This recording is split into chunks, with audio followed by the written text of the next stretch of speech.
Друзья, сегодня я вам покажу еще один способ создания чашек своими руками. Те, кто уже имеет выкройки корсета от моей школы шитья, знают, что на деталях переда есть контур внутренней чашки. И сейчас мы с вами сделаем такие чашки из доступных материалов. Переведем контур чашки на отдельный лист бумаги. Так. Вырезаем. Закрываем выточку. Выкройка чашек готова. Берем фетр средней плотности и дублерин, не плотный и не стрейчевый. И теперь проклеим фетр с двух сторон дублерином.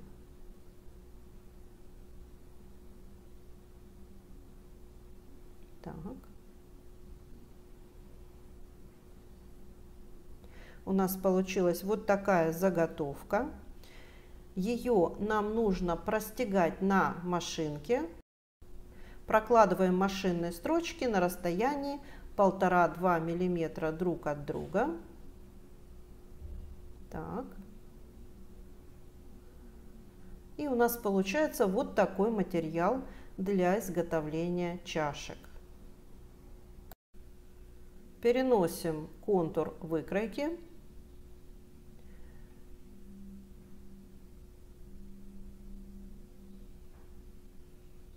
Я использую ручку «Пиши, стирай». Ставим все метки.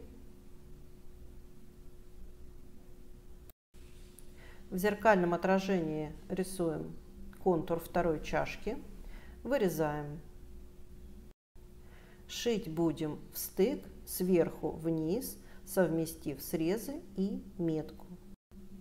Используем шов зигзаг с шириной 6–7 мм и длиной 1,5–2 мм.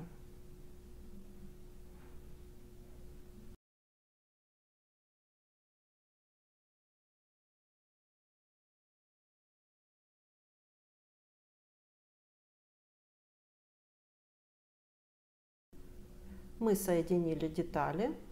Теперь нам нужно проложить 2 строчки по краю, по нижнему и по верхнему. Ослабляем верхнюю нить и прокладываем строчки.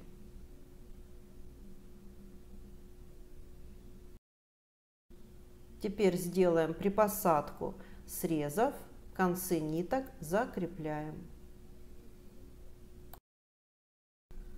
Припосадка не должна быть очень сильной, она только для того, чтобы закруглить край чашки.